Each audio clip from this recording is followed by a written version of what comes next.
sagging, and of course the radiators getting hotter. Directly in front of me, Derek Ongaro, the British official starter of all the Grand Prix, watching the competitors getting into line, watching for those notices to be organised for them to show the course is clear. 78 laps.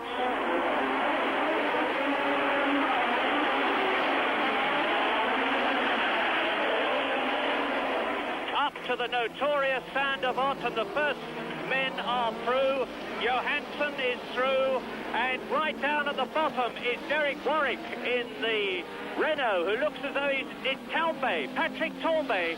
He's got no further in the 1985 Grand Prix than he did in 1984, because at this very corner last year, Patrick Tombay went off. He went into René Arnoux' Ferrari, and he stopped again. And it's Senna leading. In second position is Nigel Mansell. Then it is Michele Alboreto as they go round the portier, and Senna has done exactly what he wanted to do, and boots, that's Berger. Berger is out of the race in the Arrows on lap 1, so 2 men of the 20 who started are out of the Monaco Grand Prix before 1 lap is even completed, and they stream through the chicane with Eddie Cheever well up. 18 contestants left. And now Senna will be piling on all the power he can to try and get a breakaway, with Nigel Mansell in second place, Michele Alboreto in third position in the Ferrari, coming through to complete lap 1 out of 78. And Alain Prost is already in 4th place. He was very fast in the warm-up this morning. He was quickest. And Alboreto having a look. Alboreto through.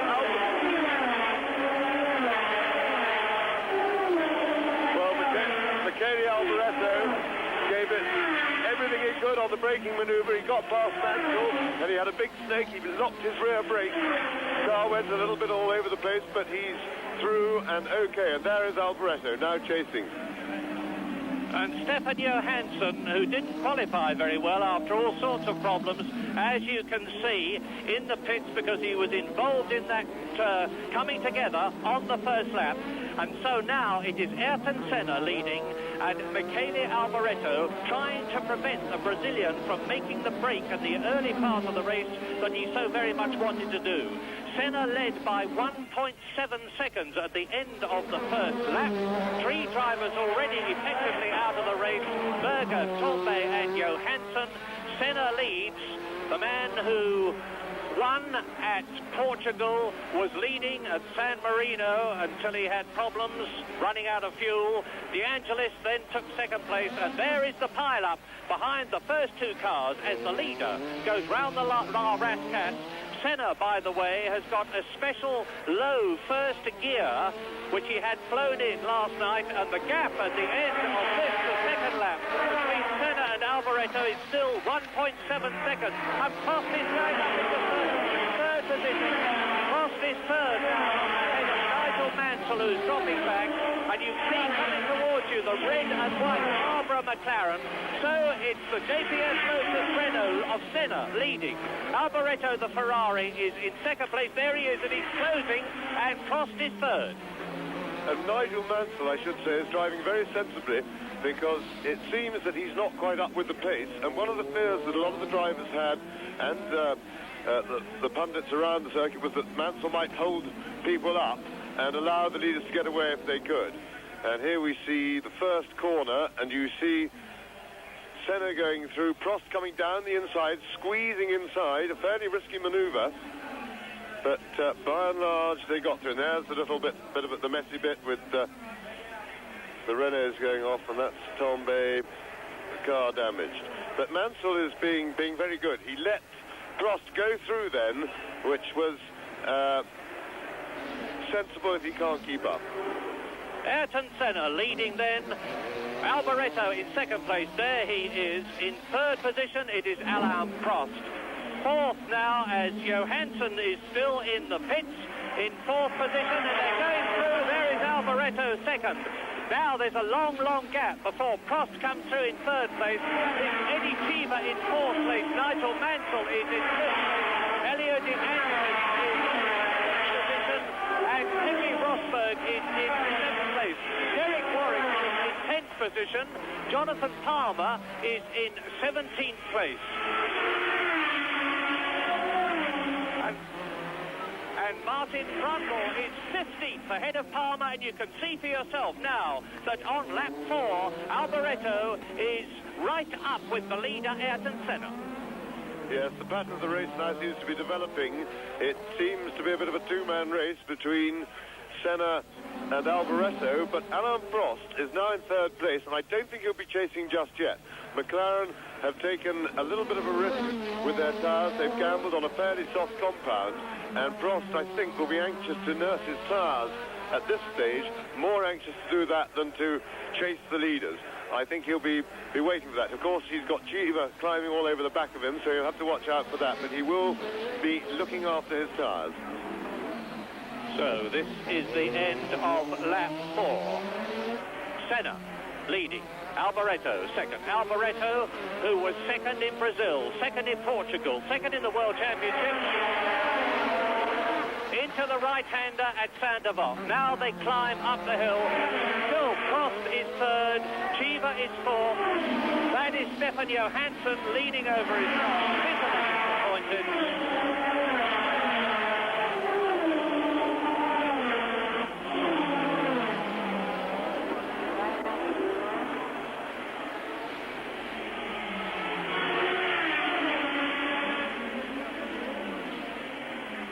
Ayrton Senna then, his problem now is knowing exactly where Michele Alboreto is, i.e. right behind him. You can see him in his mirrors.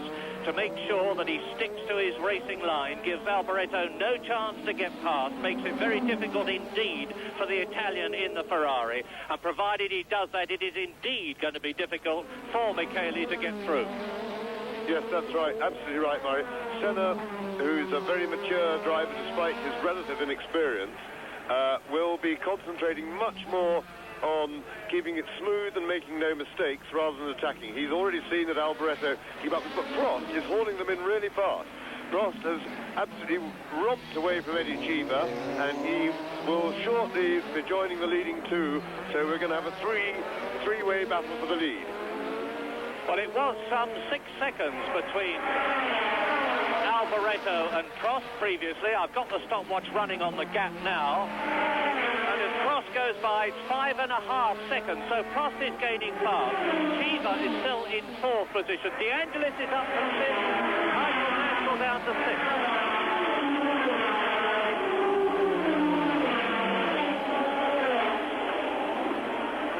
Lap 6 then, Senna, Alboreto, Prost gaining fast in 3rd position. Then Eddie Chiva, 4th in the Alfa Romeo. An absolutely rejuvenated Alfa Romeo because it has the new Bosch Motronic engine management system on it. They've improved the handling. It was very quick in practice, and Eddie Chiva is a happy man this year for the first time. And as you see, that time of 1 minute 24.7 by Michele Alboreto, the fastest lap of the race, has, as I forecast, shattered Patrice's 1982 lap record. It is nearly 2 seconds faster. But Senna is making the pace. He's keeping a healthy gap in racing terms between himself and Alboreto, and giving Prost the chance to catch the 2 cars in front. And there is the little Frenchman. Chiva 4th, De Angelis 5th, Rosberg 6th, down to 7th place has gone Mansell, 8th is Boutsen, 9th is De Cesaris, 10th is Warwick, 11th Patrese, 12th is Lauda.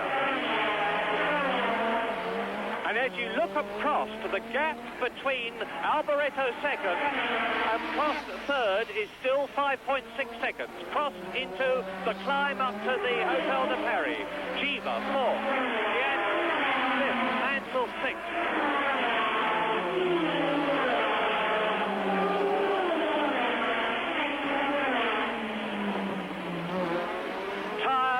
As usual, are going to be a critical factor. Ayrton Senna, like all the other competitors in this race, has got an extra hard right rear car. Martin Brundle, by the way, is going well. He did an absolutely dynamic race at the lap at the end of practice yesterday to qualify in 18th position, faster than several of the turbos. And at the present moment, he's in 17th position. Senna, like virtually all the lead drivers in this Monaco Grand Prix, an ex-kart champion, maintaining that gap between himself and Alboreto. So Senna in the JPS Lotus-Renault, the V6 turbocharged Renault engine powering the Lotus, and there is Eddie Cheever in 4th position with Elio De Angelis catching him in 5th place. 6th behind De Angelis is Rosberg, then Mansell 7th. The leaders complete their 7th lap. And there is De Angelis catching Cheever, 4th and 5th. The gap, Prost is now dropping back a bit. He's 5.9 seconds behind Alboreto. Well, I don't think I've ever seen anybody overtake that before. And that was a spectacular overtaking maneuver by De Angelis.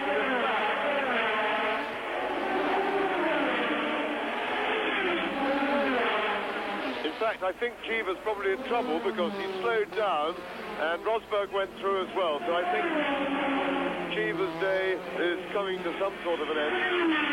Yes, Elio De Angelis up to 4th place, and he's got an enormous amount of needle as Jonathan Palmer goes past in 18th position behind Martin Brundle. And look at this as Elio De Angelis takes Eddie Cheever in the Alfa Romeo. The Italian driver passes the Italian car, and up into 4th place goes De Angelis.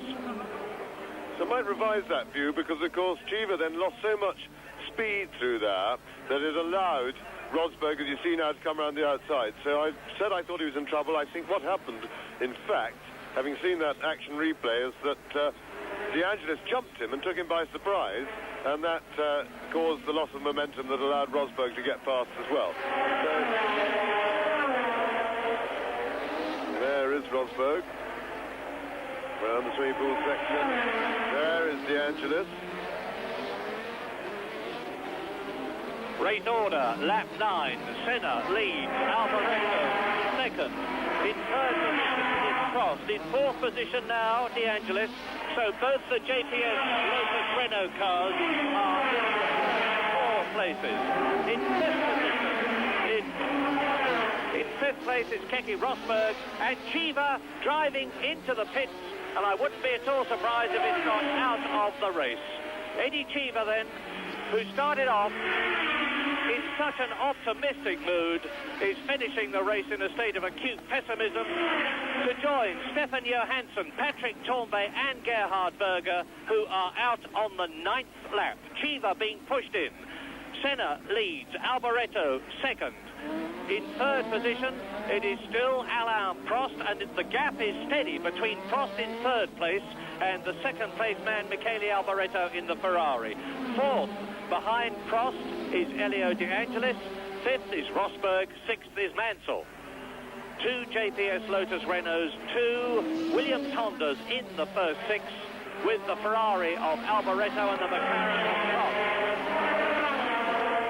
And as you look at a steady, stricken Eddie Cheever, obviously very fed up, and now you look at Thierry Boutsen being chased by De Cesaris, and they are in 7th and 8th positions, and Derek Warwick, who is in 9th position, coming out of La Rascasse. I will tell you that Ayrton Senna is increasing the gap.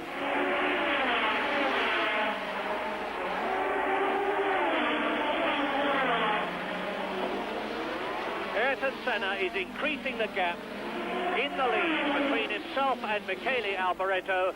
It is now 1.2 seconds between the leader, Senna, in the JPS Lotus Renault and Michele Alboreto in the Ferrari. But look at Boutsen, De Cesaris and Derek Warwick, 7th, 8th and 9th, coming down to Lowe's Station hairpin, chasing Nigel Mansell.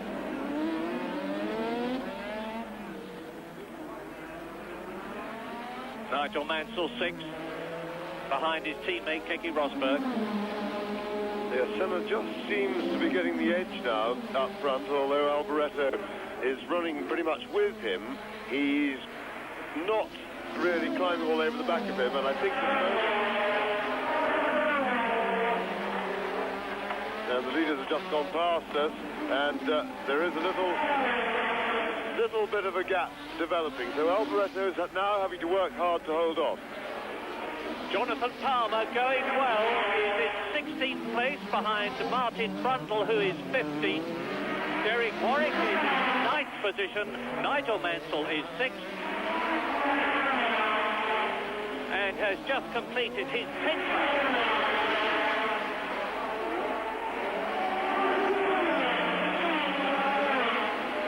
World champion Niki Lauda is in only 11th place, struggling up through the field, having started 14th after a very fraught practice when he was held up, he claims, by Ayrton Senna on his fast lap, and there was a lot of controversy over that.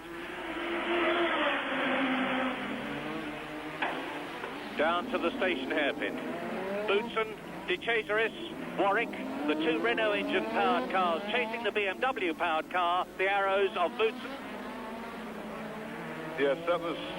Ayrton Senna lost quite a lot of friends in qualifying yesterday, because having done his quick lap on his qualifying tyres, he then stayed out on the circuit and sort of tooled around slowly, getting in other people's way when they were on their quick lap. Now, there's no rules written about that, but there are sort of gentleman's principles, and Ayrton, in fact, exceeded the requirements of those principles, so he got himself a little bit unpopular yesterday. Eddie Teaver went out with electrical problems, and Ayrton Senna has now increased his lead over Alboreto to 3.3 seconds. Whilst Alboreto is 5 seconds ahead of Prost. And Niki Lauda has broken clear of the bunch that he was in. He is in 11th position, closing up on Patrese, who is 10th. Warwick, who is 9th. And Martin Brundle is still going well in that 15th position ahead of Palmer. Boutsen, De Cesaris and Warwick, 7th, 8th and 9th, coming down to the station hairpin. And that's Lauda just came into the picture then in the background, and Lauda is now closing fast on this group of three. But that's going to be very interesting, because it's going to be extremely difficult for Lauda to get past, because, as we've said before, the circuit is so tight that without the driver in front of you making some sort of an actual mistake, there really isn't a place to pass unless you want to shut your eyes and take your chances. Lap 12, Senna is now 4.1 seconds ahead, and Alboreto is 5 seconds ahead of Prost in 3rd position, 4th De Angelis, 5th Rosberg, 6th Mansell. De Angelis all on his own, and there is the charger, the world champion Niki Lauda, and good news for Tolman fans, because Teo Fabi, who just qualified, is going extremely well. He's in 14th place out of the 18 people who were running at one time. After Torbay went out at the beginning of the race, and Johansson, and Lauda is closing fast. Well, the pattern of the race is now definitely developing. Ayrton Senna taking it reasonably steady up front, is now proving a little bit too fast for Michele Alboreto, who's some 3 or 4 seconds down on him, and there's that fearsome battle in the 7th place, with Lauda about to catch them and to make that a 4-way battle. But Senna is now clearly establishing himself in front. Alboreto is dropping back a little bit, and Prost is really making no impression on Ayrton Senna. He's racing very much level with Alboreto. He's some 5 seconds behind. And there's a change of lead, because Michele Alboreto has passed Ayrton Senna right in front of our position here, with Lauda catching up fast. Yes, that's Ayrton Senna's in trouble, because there was a lot of smoke coming from the back of his car, so Ayrton Senna looks to be in engine or turbo trouble. So, well, that is the sensation of the race so far. Ayrton Senna, who led in such a distinguished way, has lost the lead. There you see Alboreto going in. And now Alain Prost in the red and white car is right up with Senna, who signals to Prost to go past. The Frenchman does so. And now on lap 14 out of 78, Ayrton Senna is touring in, I suspect, to retire. And now Alain Prost, last year's winner in those dreadful weather conditions, has got to set about trying to catch the man who has always been the favourite for this race, Michele Alboreto. Yes, and we had a good picture then of the smoke coming from the back of Senna's car, and I would suspect that that is a blown turbo. Well, whatever it is, Senna's race is effectively finished, the second race in succession. But now we keep a very careful eye on Niki Lauda. You will have noticed probably that he's already passed Riccardo Patrese, and now the gap between Michele Alboreto, who has completed 14 laps, and Alain Prost, who is going through, is 7 seconds. There is the new race leader, 3 race victories in the past. And Elio De Angelis, of course, is up into 3rd place. That's the World Championship leader. And De Angelis, who in the past has been consistent rather than a race winner, is leading the World Championship with now Keke Rosberg up into 4th place. Nigel Mansell is in 5th position.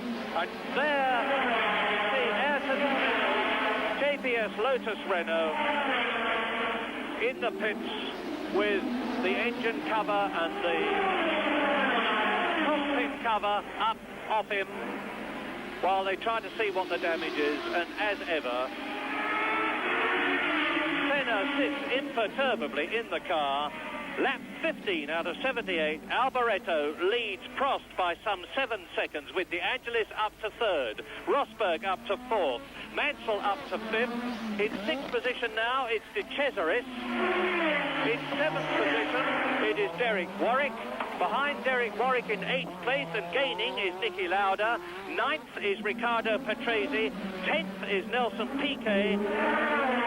11th is Jacques Lafitte. And in 12th position, it is Theo Fabi in the Tolman.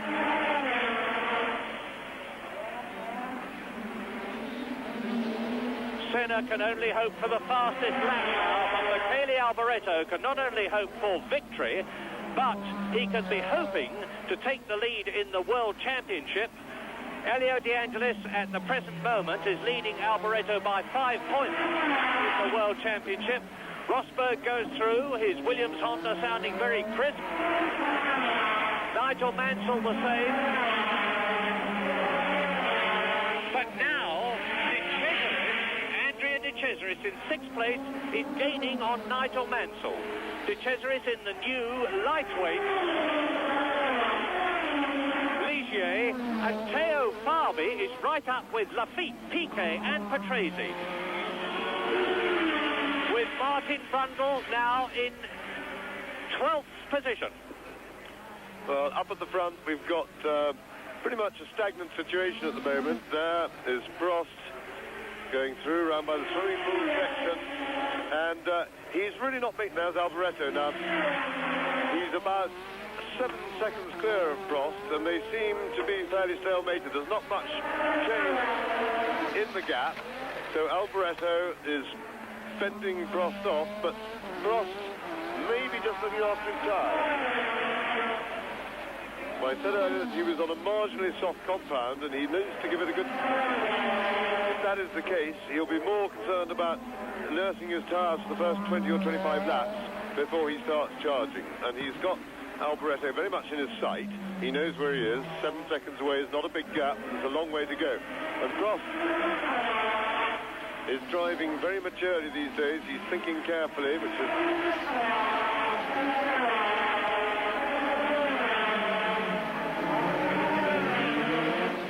how he was first across the line in Italy, although unfortunately for him the car was underweight, which has nothing to do with him, but he drove a very intelligent race. And that's Piquet's car and Patrese going off. Riccardo Patrese in the Alfa Romeo, and this is lap 17, and Piquet and Patrese both out, and that is Fabi's car. So Piquet, Patrese and Fabi in a tremendous coming together at Saint-Devote, all out of the race. Now, how are they? Well, the cockpit of the Brabham is empty. The cockpit of the Alfa Romeo is empty. And that was Nelson Piquet trying to get through on the inside at Saint-Devote. Well, as I saw it, then we'll see a replay, I hope, in a moment. And that is Alboreto. So Alboreto has spun on the mess. Presumably, I think they put some oil down. So Alboreto, there goes Prost through into the lead. So Alboreto has spun his lead away in all that excitement. But Piquet was definitely alongside Patrese, and I have to say, I think Patrese drove into him. I'd like to see the replay, but Piquet was certainly behaving himself, and here we are now. Nelson Piquet comes alongside, and Patrese is squeezing Piquet and pushed him into the barrier. There's no doubt about that Patrese shut the door on Piquet, and Piquet's wheels got wheels flying off everywhere. The car actually finished up with only one wheel on, which is quite a good result, really. And now, look, if we stay with the replay this long, to see Theo Fabi's Tolman appear into the picture with the Alfa Romeo on the right, and there is Niki Lauda's car. So Lauda has obviously spun at exactly the same place, and he's out of the race because they're getting the crane to lift Niki Lauda's car. With all that excitement happening there, I would think that all the excitement put some oil down. So I would think that when Piquet and Patrese made contact, there was oil put onto the track. I'm looking down the track and I can't see any, but yes, the oil flag is going out, albeit rather late, but there is an oil flag at the first corner. And with now definitely 8 out of the 20 cars out of the race on lap 18, let's look at the position. Well, leading is Alain Prost in the McLaren. In second position, despite his spin, is Michele Alboreto. Third is Elio De Angelis, who managed to keep going. Coming through now in fourth position, it is Keke Rosberg. As you look at the new race leader, Alain Prost, with Alboreto leading him. And he's coming up to Lafitte. He being crossed. Now, Jacques Lafitte is well down the field. He's in 12th position, and his car is a heavier one than De Cesaris's, his Ligier, and Alboreto is stung into action. He made a magnificent recovery on the 19th lap out of 78, and soon we're going to be seeing a really exciting battle for the lead between last year's winner, Prost, who takes Lafitte on the entrance to the swimming pool section, and Lafitte will undoubtedly let Alboreto through, and he does so, and you can see the gap yourself as Prost comes up to Jonathan Palmer in the Zach Speed car, and Palmer is now in 11th position. Yes, it was a very quick spin by Alboreto because he only lost about 9 or 10 seconds on the road. But it's really livened the race up because these two, as we were saying just before all this excitement happened, Jack, they're the yellow and red stripe flags. They are the oil flags to denote that, not necessarily oil, but you can in fact see that slippery patch there just as they turn into the corner at Saint-Devote. There's a big oil stick there, but not so much in the braking area. Anyway, it's livened up the race for us because we now have the two leaders nose to tail, and Alboreto is definitely a man with a bit of adrenaline going around him. Meantime, Prost benefited from the multiple coming together. He is up into 9th position. Niki Lauda is 8th. Derek Warwick is in 7th place, and you're looking at the battle for the lead on lap 20 with Michele Alboreto having recovered, closed right up with Alain Prost, and the race order is Prost leading, Alboreto second, De Angelis is in 3rd place ahead of 4th man Rosberg. Up into 5th position has gone De Cesaris. In 6th position is Derek Warwick. In 7th place is Nigel Mansell, and Brundle is now into 8th place as I talk to you, and look at Alboreto swarming all over Alain Prost gearbox. That's right, look, he's really looking for a way through. He's all over him like a rash. So the adrenaline charge from his mistake has really stung Alboreto into hyperaction. And along here, I don't think he'll be trying to pass into Saint-Devote. And there's Nelson Piquet looking pretty unhappy. He's walking back, and I think he'll feel more than a little bit miffed. And Alboreto is... Oh, he's really having a go, Michele Alboreto. And I think probably that he'd be wise not to rush it. He's got a lot of laps left to go yet, and there's no need to climb all over Prost too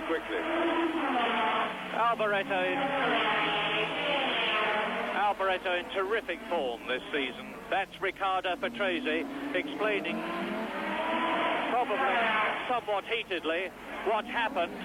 There seems little doubt that it was Patrese that caused the accident, which took Piquet out, and it looked as though Piquet's suspension broke when he hit the Armco from the way the bottom of his car was dragging along the ground and creating that tremendous shower of sparks. But now, lap 21, a stirring battle for the lead. Last year's winner, Alain Prost, who very much needs World Championship points. He's fourth equal in the championship with 9 points from his win at Brazil, and he didn't score at all in Portugal or San Marino, whereas Michele Alboreto, who is second in the championship behind Elio De Angelis, who by the way is third in the race, and Alboreto challenging hard. So Alboreto second, right up with Alain Prost, the race leader. Elio De Angelis in third place. Keke Rosberg is in fourth position. Andrea De Cesaris is in fifth place. And there go the leaders.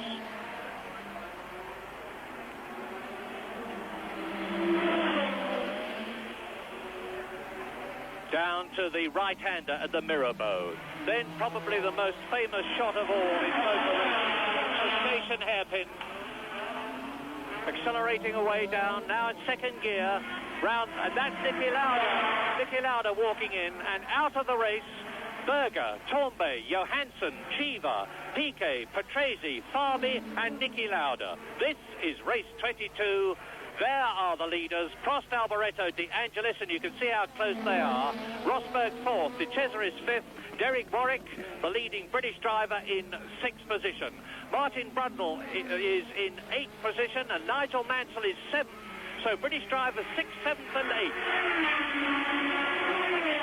Brundle driving a magnificent race. He's ahead of Thierry Boutsen in the turbocharged Arrows. That is Elio De Angelis, who is third. And De Cesaris, while all this is going on, in the Ligier on the Pirelli tyres, is closing up on Rosberg, the leaders. You see just down the apex of the corner, we just get a glimpse. You can see where the track is a little bit shiny, and that is the oil from that coming together between Piquet and Patrese. And that's what tripped Alboreto up. It tripped Lauda out of the race completely because he spun on it and hit the barrier, and tripped quite a good few others up.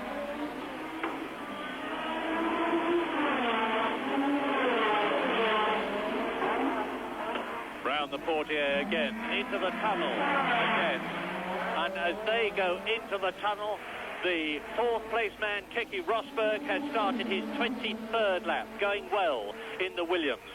Nigel Mansell is still running. Effectively, there are 9 people in the race out of the 20 who started. Those are the 9 who are all on the same lap, and they are Prost leading. There he is. Alboreto behind him second. De Angelis third. Rosberg is in fourth place. De Cesaris is fifth. Warwick is sixth. Mansell is seventh. In eighth position is Brundle, and Alboreto now has got an opportunity to get closer still to Alain Prost on acceleration as he comes through to complete his 23rd lap.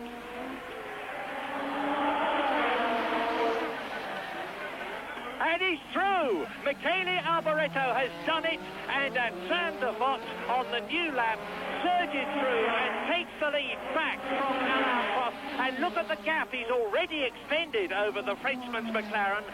Michele Alboreto is without doubt the fastest man in the race, and showing it. That was a wonderful piece of driving. Alboreto actually drove around the outside of Alain Prost, and it was also a very fine piece of driving from Prost because he saw what was happening. Here we are again.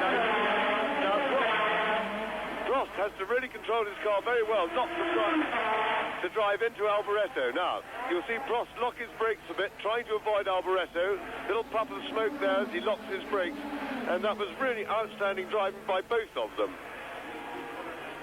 Well, we're coming up to 1/3 distance in this Monaco Grand Prix. Coming up to it, we're on lap 24 now out of 78. And Michele Alboreto, who took the lead from Ayrton Senna in the early stages, is extending his lead as Niki Lauda packs up, ready to take his plane back to Ibiza. He's always the fastest man away from the circuit if he doesn't finish the race, and he's going to do it again. And now Michele Alboreto comes through at the end of lap 24 in the lead again from Prost. There are not nearly as many Italian spectators at Monaco as there usually are, because the race at one time wasn't going to be held. And they're going to be very sorry they're not here. But as you look at Jonathan Palmer now, who's in 11th position, going well in the Zach Speed. He's one lap behind the race leaders, and he's gone further in a Grand Prix in the Zach Speed than he's ever gone before, because he failed to do even one lap in both Portugal and San Marino. But at Lowe's, it's Alboreto, then Prost. The gap between Prost and Elio De Angelis, who is in third position, is now some 12 seconds. So this is the race. Ferrari are normally famous for their reliability. This car is certainly the prettiest car in Grand Prix racing now, in my opinion. And if they keep up their famed reliability, even Alain Prost is going to have his time cut out to close with, let alone get past Michele Alboreto. Well, Michele Alboreto, who I've always admired enormously as a driver, put on a charge then that was exceptional even for him. I think the spin gave him a huge bump of adrenaline, and he drove absolutely brilliantly. He climbed all over the back of Prost, and his overtaking manoeuvre was fantastic. But we've got a proper battle joined. The two leaders just gone past our commentary position. That was the horrid noise you heard. And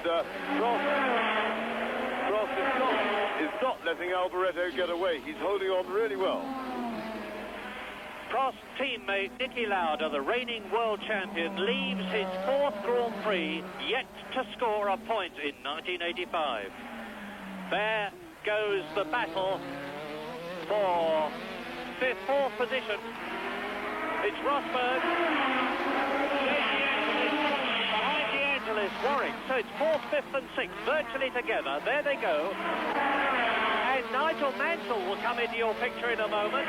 Keep looking back. Well, we just failed to see it, but Keke Rosberg there, the winner in 1983 at Monaco and the 1982 world champion, has got the Ligier, the Pirelli tired Ligier. I emphasize that because in fact there are only 4 Pirelli tired cars in this race, or were when it began. They've had a lot of problems getting the tyres right, but they're getting them better and better, and they've really responded well to the 35 kilograms reduced weight of De Cesaris' Ligier, which is in 5th position. There is Warwick in the leading Renault-powered Renault car with his teammate Cornet out on lap 1. Warwick then in 6th position, chasing that man, De Cesaris in the blue Ligier 5th, who is chasing Rosberg. There he is, rounding the swimming pool in the Williams Honda in 4th position. And on lap 27, Alboreto still leads. He leads now by 1.6 seconds from Prost, last year's winner. Prost is 10 seconds ahead of De Angelis. De Angelis is 13 seconds ahead of the 4th place man, Rosberg.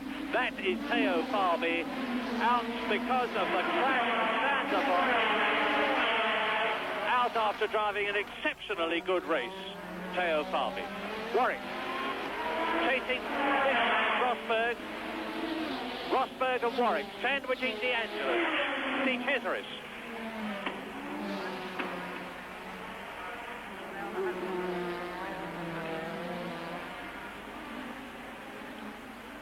And I better correct myself quickly, because you will have noticed, some of you, that Niki Lauda has in fact scored points. He scored points for 4th place at San Marino. My apologies to Niki. But there is Martin Brundle. Now, you should see Thierry Boutsen right behind him shortly. But Brundle, who is in 8th position, is coming into the pit, so he's been passed by Boutsen. And Alboreto goes through. An interesting battle up front.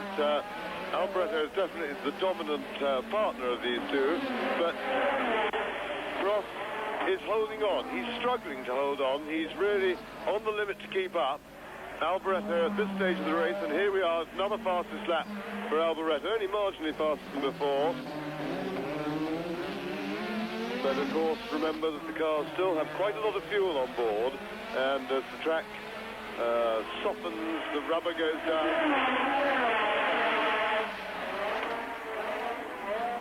And the cars get lighter, we would of course expect them to go even quicker. Nigel Mansell behind these three, driving a good race. He's only just out of the points, having scored points for fifth positions at both Portugal and San Marino.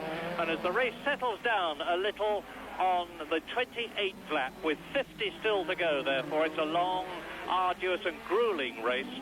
And we look at the 4th, 5th and 6th men. Rosberg's in the Williams Honda, De Cesaris in the Ligier Renault, and Derek Warwick in the Renault-powered Renault. Ahead of them are Alboreto, Prost and De Angelis. And Prost is actually closing slowly on Alboreto. He's got the gap now down to 1.1 seconds. The lap before it was 1.6. The lap before that it was 1. And there's obviously something wrong with the accelerator or the brake or clutch pedals of Brundle's car in the pits. Yes, I would say that probably what's happening up front is that Alboreto, having tried to get away and failed, is probably consolidating his position and just taking it a little bit more easily. You can't drive this race as a total sprint. It's too far and too hard, so I suspect that Michele Alboreto has done the properly intelligent thing and is relaxing up and giving himself a little bit of a rest, because I don't think these two are going to race each other very hard for a little while. They're going to wait till later in the race to do the hard work. At the moment, I think they're probably taking a bit of a breather, and that has to be done here in Monte Carlo. While you're watching that, cast your minds back to the first corner of the race when Patrick Tambay went out at the first corner for the second year in succession. For the same reason, a crash. This time, that crash ripped off the front of his car, damaged the brake cylinder, as a result of which he lost brake fluid, and he couldn't even drive back to the pits to get a new front for his car. And there goes Thierry Boutsen, going comparatively slowly as Alboreto goes past. Now this will give Alboreto a chance to break away a bit, because Boutsen is now holding up Alain Prost in the McLaren. Is Boutsen going to move over and let the Frenchman through? Alain Prost will be metaphorically and probably actually fuming inside the cockpit of the Marlboro McLaren, because now Alboreto on the 30th lap has got a clear track in front of him, and Prost is through. And in fact was not held up very much by Boutsen. Martin Brundle had brake trouble, that's why he went into the pit. Elio De Angelis alone on the circuit, some 12 seconds behind Prost, but 25 seconds behind him. That tremendous battle rages still between Keke Rosberg in 4th position, De Cesaris in 5th, Warwick in 6th, Nigel Mansell is in 7th place, and Thierry Boutsen, who is 8th, has already been lapped, as Martin Brundle, back on the track, has got Alboreto coming up behind him and giving Prost the chance to close. Well, I think a word should be said about Elio De Angelis, because his driving this year has, in my opinion, been extremely good. I think the arrival of Ayrton Senna in the team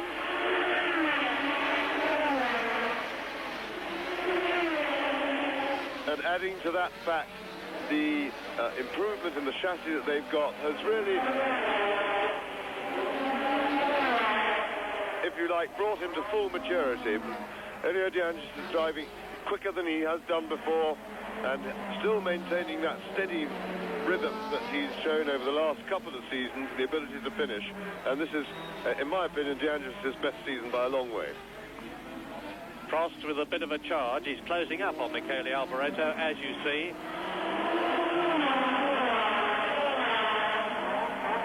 De Angelis still alone, still Rosberg, De Cesaris and Warwick almost locked together for 4th, 5th and 6th places, with De Angelis 3rd.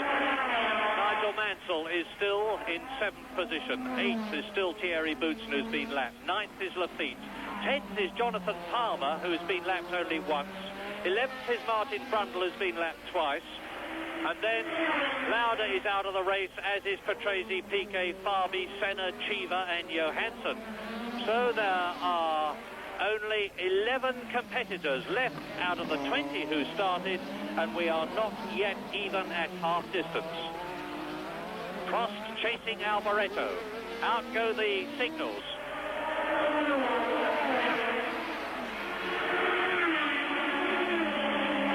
And we had a good shot of Alain Prost's pit board there, which told him that he was in P2, second place. He was minus 0.9, that's 9/10 of a second behind Alboreto when they previously went past. And more importantly for him, because he can't see him in his mirrors, he's plus 9.1 on Elio De Angelis in third place, and that's important that he should know that. So the pit board says your place and your pluses and minuses usually, and also very often how many laps there are to go. They give you laps to go as well, and believe it or not, those boards are fairly easy to read as you go past, and you can also gather further information by reading other people's boards if they happen to be hanging out as you drive past. And Derek Warwick is ahead now of Keke Rosberg. And Rosberg was in fourth position, and Prost goes through. Prost retakes that lead from Michele Alboreto on lap 32. And I think Alboreto's in some sort of trouble. Yes, he's slowed right down. So mechanical trouble for Michele Alboreto has put him out of the lead. He's got a puncture maybe. Yes, he's got a left rear puncture. He'll come into the pits now. Sorry, a right. And look at it. You see the car. The left rear is absolutely flat. 振りながらミケール・アルボレート、さあタイヤ交換です。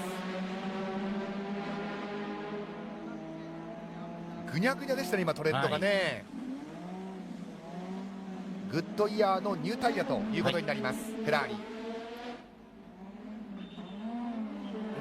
今から思うとちょっとゆっくりしすぎじゃないのという気もしてしまいますが。そうですね、まあ、16秒かかりましたもんね、ミケーレ・アルボレート、タイヤトラブルでまたそのポジションを下げることになってしまいました。またしてもアラン・プロストがここでトップに立っています。もうライバルが次々と消えてってくれてる感じですよね、そして2位になったデアンジェリスとのギャップは7秒1と今表示がされました。もうプロストとしてはすごく楽にレースコントロールできますよね、アラン・プロストがトップに立ちました。そして2番手ロータスのマシンはどうでしょうか。今ようやくサイド試験という感じ、7秒1のギャップがあります。2番手にデアンジェリスです。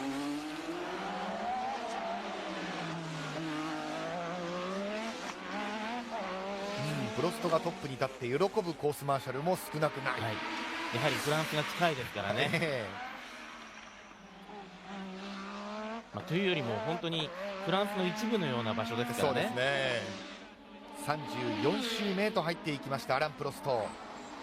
2番手のデアンジェリスは見えてきません。しかしミケーレ・アルボレートもタイヤ交換を行ってコースには戻っています。さあどこで復帰したかということですよね。今画面の表示が出ていますが、表示ではカーナンバー27、3番手になっていますけれども、実際はこれ4番手のようです。ワービックの前、そうですね、ワービックの前に入っています。 Fourth and fifth men absolutely together. Brown, Sandervoort, Alboreto third, Warwick fourth, ahead of Rosberg in fifth position. Behind Rosberg in sixth place then will be Nigel Mansell, and where is De Cesaris? Andrea De Cesaris is in third position. So Andrea De Cesaris has got ahead, and there is Alboreto fourth, Warwick fifth, Rosberg sixth. Yes, Alboreto had a problem there because they put a brand new right rear tyre on his car, and he will have taken him a lap or so to scrub that in. When the tyres are brand new, they don't work properly till you slid them around for a couple of laps to scrub off that that production finish that they have. And normally one wants the pit stop, in fact, to put on a scrubbed tyre. So fastest lap now goes to Alain Prost. The pace is hotting up, but that's normal. We expect that as the fuel load goes down. But whilst Alboreto was scrubbing in that new left side of the car, sorry, yes, left side it was, he was giving De Cesaris a chance not only to get past, but to pull a bit of a gap.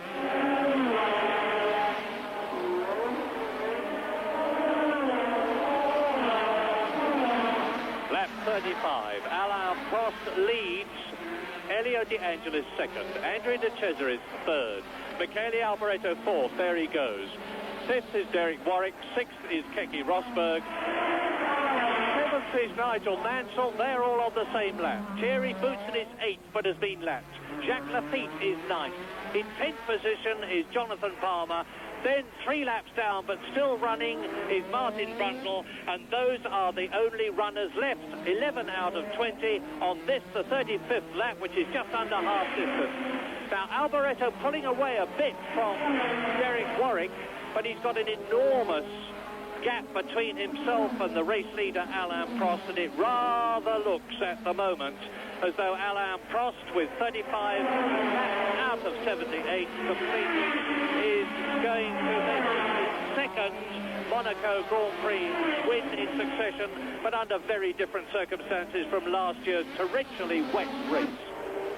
It's interesting to see that now that Alboreto's got going properly, he's scrubbed those new tyres in. I don't think he's going as quickly as he was before. Now that is, there's a technical explanation for that, and that is that they changed only one of his rear tyres. And they have to be matched there. You like normally to match up your pairs of rear tyres because they're never exactly the same diameter, and therefore the tyre that stayed on, and Alboreto has now done an even quicker lap than Alain Prost, so that's a new lap record, but I don't think he's as quick as he was before, relatively. And Michele Alboreto, as we look at Elio De Angelis, who is in second place, Alboreto is closing on Andrea De Cesaris in third position in the Ligier. So there is the World Championship leader, Elio De Angelis, third in Brazil, fourth in Portugal, and of course the winner at San Marino after Alain Prost was disqualified for having an underweight car.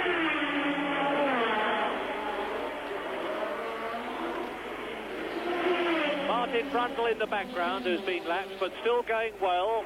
He's in 11th position. De Angelis. Amazingly consistent, because last year, De Angelis had an absolutely superb season. Third in the World Championship last year. 4 third places, 3 fourth places, 4 fifth places, a 6th place, and very, very few retirements or failures to do really well in a Grand Prix. And Alboreto is going quicker and quicker. 1:24.17, his fastest lap so far, and of course the fastest lap of the race, is well over 2 seconds inside Riccardo Patrese's 1982 lap record. And the gap between the man you're watching, De Angelis, and Prost is about 11 seconds. Yes, I think I was a little bit hasty there and might have maligned Alboreto a bit, because now that he's got those new tyres scrubbed in, he seems to be really motoring. He's the quickest man on the circuit at the moment, and we might find it interesting to note that Alboreto is 42 seconds behind Alain Prost, because Alboreto is currently the quickest man on the track. So we'll keep an eye on that gap for you and tell you if he's closing. Well, he's certainly closing on De Cesaris. Here they are. De Cesaris in third position in the lightweight Ligier with its Renault engine. And behind him, Michele Alboreto, soon, I think, to be third, although De Cesaris is a notoriously difficult man to get past.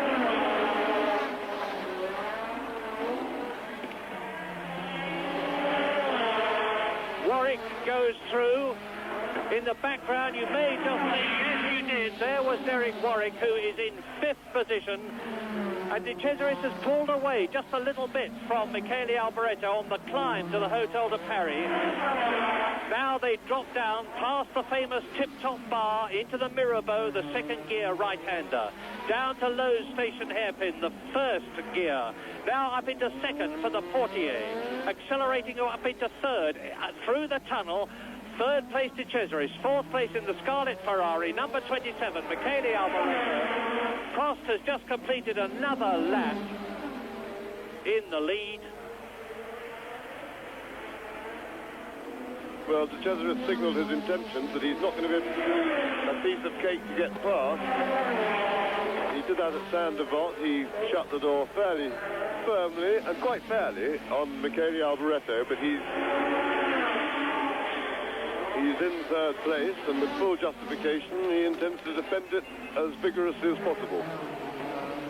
Let's see how it goes again as they approach Saint-Devant at the end of their 38th lap in 3rd and 4th places.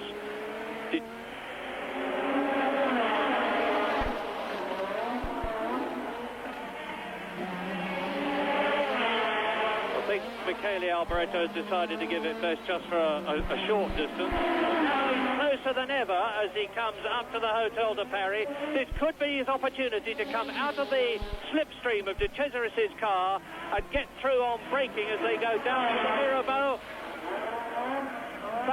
But De Cesaris shuts the door, but fails, and Alboreto goes through beautifully. Well, that was a risky manoeuvre by Alboreto. De Cesaris really looked as if he was going to have an accident about it. He tried to drive into Alboreto, and right at the last moment he saw him. So at least he fended that off, because that would have been a great shame. Alboreto, now here we are. They're coming out of the Casino Square. The car goes very light there. Then a quick squirt and down onto the brakes very hard. And Alboreto came really from a long way behind. I didn't think, in fact, I think, if anything, I was wrong in saying that. De Cesaris was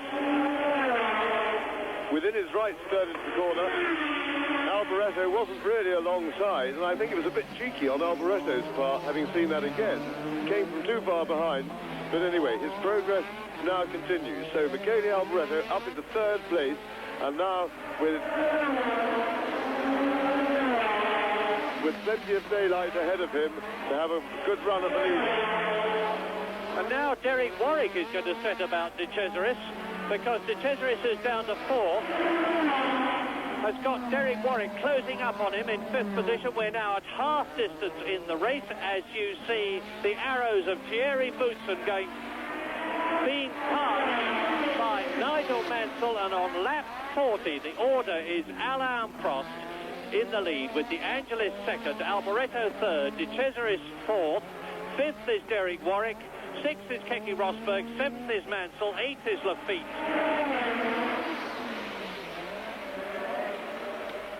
And here is Alain Prost. I remind you that his teammate, the reigning world champion Niki Lauda, is out of the race, as are Theo Fabi, Riccardo Patrese, Nelson Piquet, Eddie Cheever, Stefan Johansson, Patrick Tambay, and Gerhard Berger. And Prost is pulling away from De Angelis. So Prost pulling away. There are 38 laps to go. Well, now we're going back to the Grand Prix. We left it on the 40th lap. There were 78 laps in the race, and Alain Prost was out front when we left it then. Good long way to go yet. So let's go back live now to James Hunt and Murray Walker. 無能時代にトップ改装中に試験員でっていうのがありましたからね、クラッシュしてしまったというのが、だからそういう点でも慎重に完璧を目指して走ってますよね。83年ルノー時代はトップと2ポイント差のランキング2位、はい、この前年84年はチームメイトニキラウダと 0.5 ポイント差のランキング2位、はい、いうところで、やはりこの85年シーズンプロストの走り、思うところというのはやっぱり違うものっていうのは感じられたんですか？確実にちゃんとゴールをしてポイントを稼ぐ、はい、そしてその積み重ねがチャンピオンになるっていうのをものすごく分かってますからね。まあ83年も結局最終戦でひっくり返された、はい、それは自分がリタイアしたからなんですよね。実は苦しいここ最初のタイトルまでの5年間だったという感じもしますね、プロストはね。ですから本当にこう苦しい中で苦労を重ねながらやってきた、でしかもルノーの時には結局チャンピオン取れなくて、もうルノーチームと大喧嘩になって、結局フランスにも居づらくなってしまった立場でしたからね。さあそのアラン・プロスト初めてのタイトルに向けて、2年連続のモナコ勝利に向けてとも言えますが、トップ走行という形、そしてロータス・デ・アンジェリス、こちらは単独の2番手ということになります。デ・アンジェリスは5番グリッドからのスタートでした。プロストとはしかし18秒以上ギャップが広がっています。そうですね。でもスムースで綺麗な走り方ですよね、デ・アンジェリスも。さあトップ3台ですけれども、プロストがいてデ・アンジェリス、ミケーレ・アルボレートはまだトンネルの中です。さあ今度はデ・アンジェリスを追いかけてというアルボレートで、ちなみに、アラン・プロストは79年 F3 ここモナコで勝ってるんですね、でその前の年にこの F3 で勝ってるのがデ・アンジェリスなんですよ。なるほど。ただ F1 では、84年この前の年にプロストが勝ちました、94年にシューマッハが勝つまでセナとプロストしかモナコウィナーは生まれないんですけれどもね。そうですね。ですからデ・アンジェリスがもうちょっと生きてていいマシンに乗ってたらどうなったかなっていうのを見てみたい気がしましたね。そうですね、リオ・デ・アンジェリスはこの翌年86年モナコグランプリの後のポール・リカールのテストで亡くなるということになりましたですからね。それで、デ・アンジェリスはイタリアの領家の指定で、すごく、知性もあったし教養もあった人ですね、でピアノがすごい上手だったんだそうですね。セベール、デ・アンジェリスで、現代だとエイドリアン・スーティルがそうなんですけどね、さあ画面はフェラーリミケーレ・アルボレートを捉えています。コース上で一番速いのはこの人。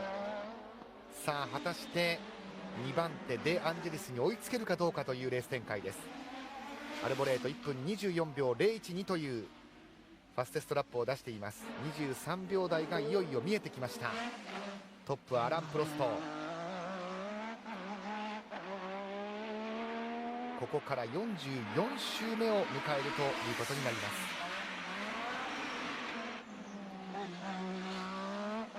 離れた2番手デ・アンジェリス、その後ろからミケーレ・アルボレートが猛追。さあアルボレート2番手になれるかどうかという展開ですが、現状ではトップ3まだ離れた状態での走行、それぞれ単独走行となっています。今はやはりこのミラボーのあたりもここまでのバンプはないなという感じもしますけれどもね。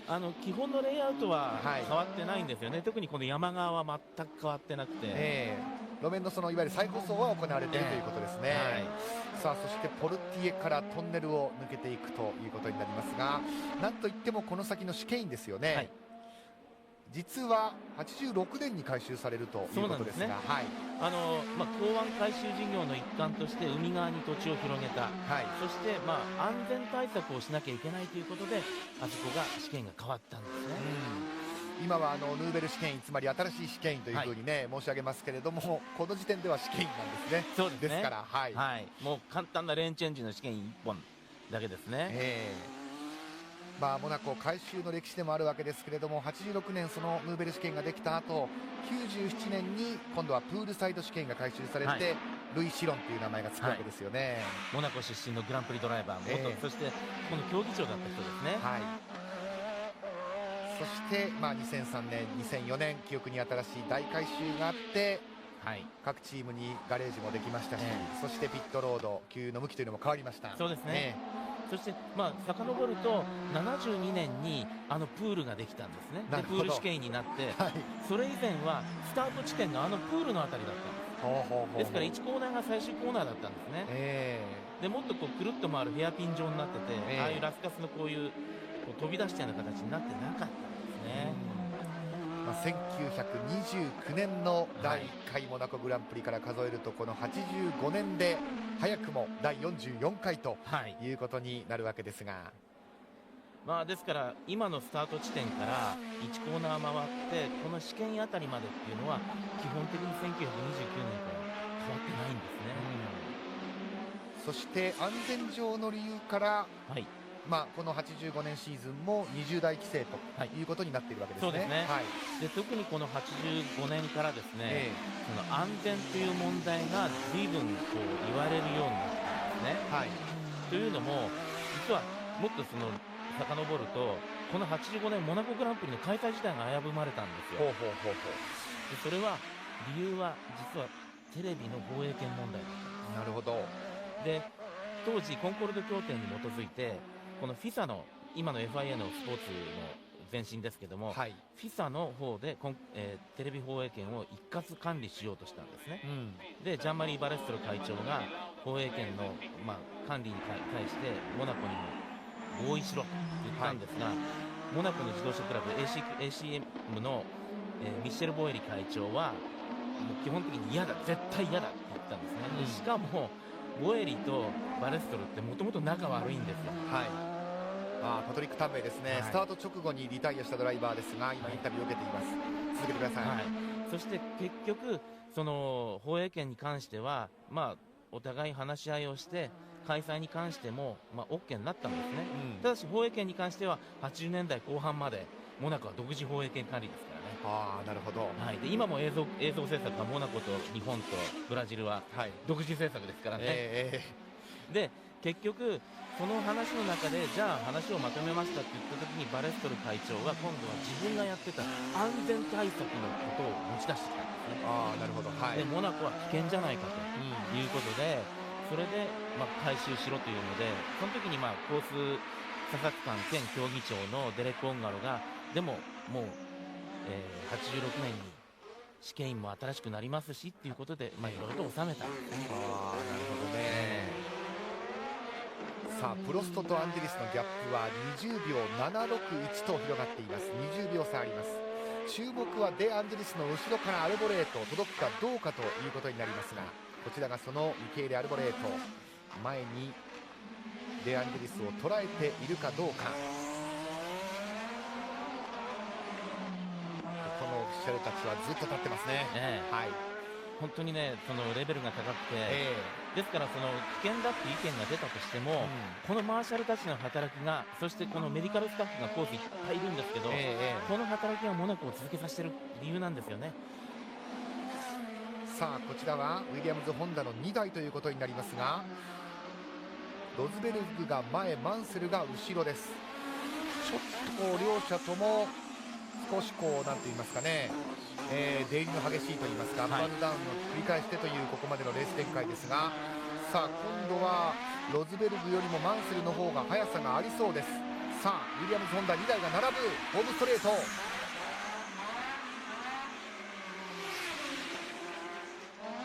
ちょっとロズベルグの方がペースが上がらないようです。そうですね、マンセルの方が明らかに速いですよね。はい、後ろがマンセル、そして前がケケ・ロズベルグです。ウィリアムズ・ホンダにとっては第2期ホンダエンジン3年目のシーズンということになります。さあここでインに振りました。インに振ってマンセルが前です。マンセルが前、もう行かせるような形にも見えましたね。今ね譲りましたね。はい、やはりですねこのブレーキの特性が良くなかった、でもマンセルの方はやっと調子が戻ってきたんですね、ブレーキの。はい、でやっぱり当時のカーボンファイバーブレーキ難しかったんですね。やっぱり譲りましたね。そうですね。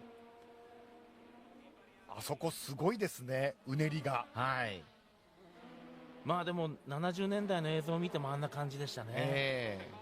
今いかにこの路面があれで良くなったのかっていう感じもしますけれども、今も若干うねってますけれどもね。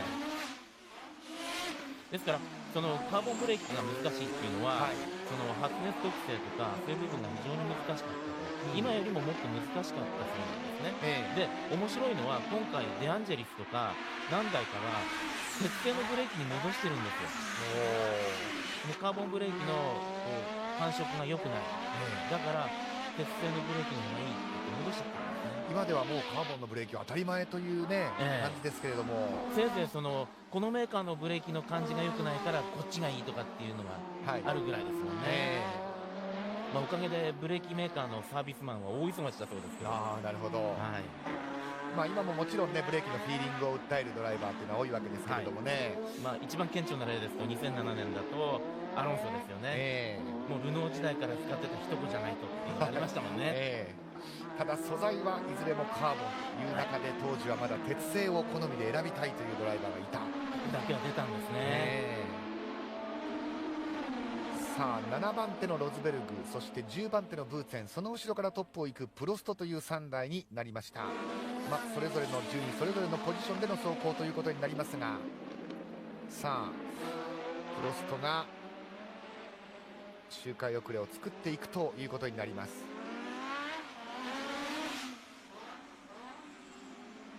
かなりロズベルグは後方に置かれてしまったようですね。そうですね。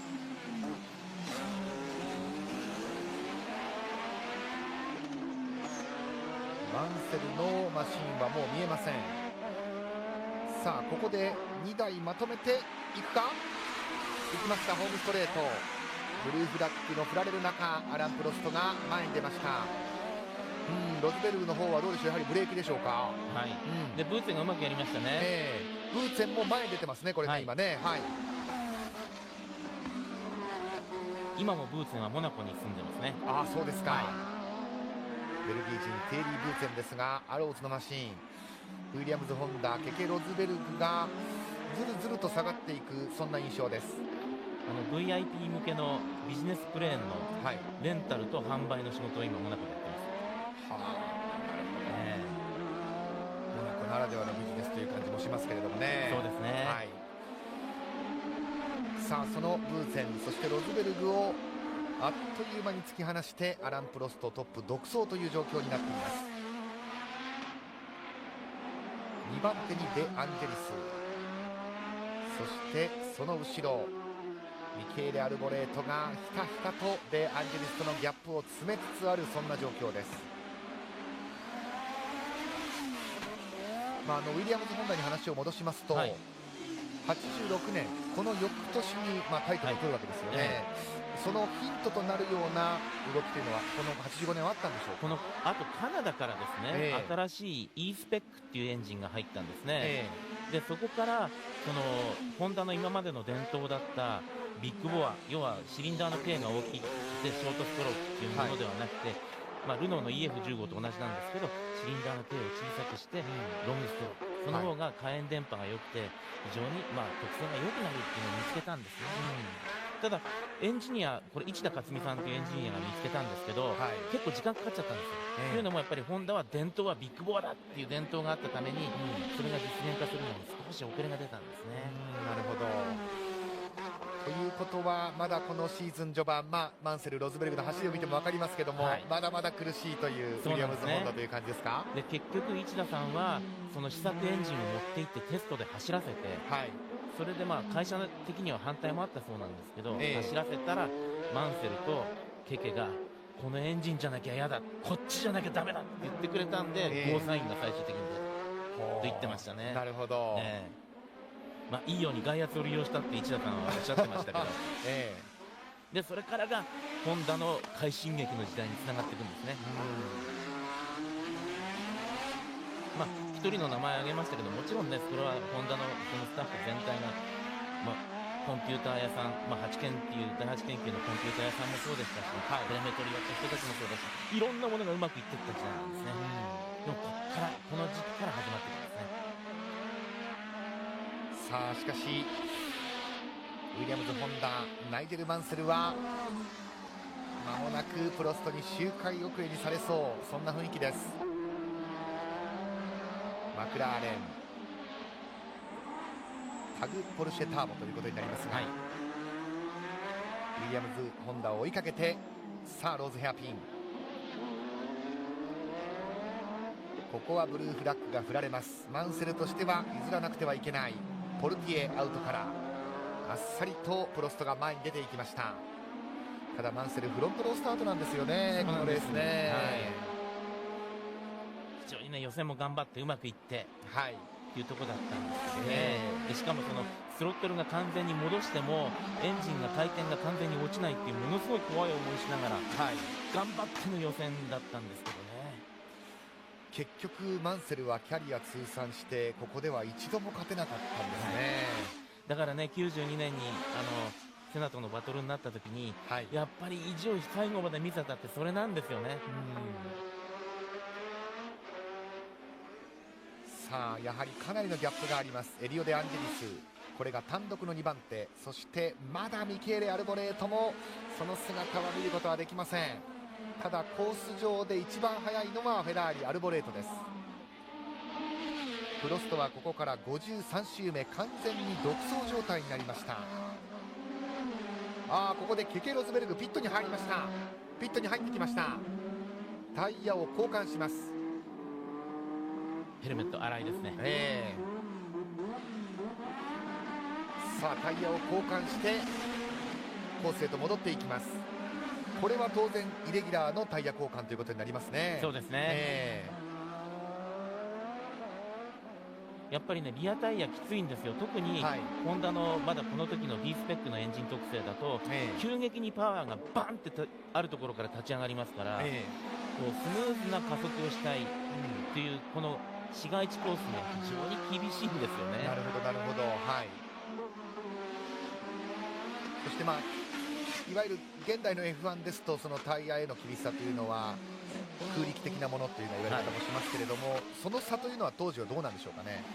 多少ありますよね、で特にモナコって現代もいろんなウィングレットつけたりしますよね、はい、ところがこの年は前の年まではリアウィングの外側にウィングレットを翼端板の外つけてましたよね、はいはい、ところがこの年からは禁止になりましたから、やっぱりそういう点ではダウンフォース欲しいっていう車なんですねみんな、ただロータスだけはサイドポンツーンの後ろリアウィングの前にちょっとウィングレットをつけてて、はい、これがうまくいってもうどんどんそれが流行っていくわけですよね、でどんどん規制してもいまだにそれが残ってるわけですよね。そのルールとの追いかけっこというのは続いている、ということですね、ですからリアウィングレットがなくなった、リアを抑える力が少し減った、それなのにエンジンの特性がスムーズに立ち上がってくれなくて急激にバーンってオイルスピンが起きるような状態だとリアがどんどん傷んでいくわけですよね。なるほど、はい。そして今よりもどうなんでしょう、モナコだからということもあるかもしれませんけれどもドライバーによって順位が違うなという感じがしますよね。チームメイトが離れてますよね、順位がね、やっぱりね、それでしかもこの時はパドルシフトではなくて、はい、右手でシフトチェンジをしなきゃいけない、しかもシーケンシャルじゃないので、H 型のパターンのシフトをそうなんですか、普通の車のマニュアルシフトと同じなので、ですからそれを操作しながらの運転ですからね。ですから片手の運転の時も多いし、はい、それで詳細なスロットルワーク、ブレーキワークをやって、このガードレールの中を走るわけですから、すごいですよね。今以上にやはりドライバーの技量が占めるウェイトというのが大きかったかもしれませんね、はい、ですからケケが前にここで優勝した時にはもう手の皮が抜けちゃってたんですよね、右手の皮が。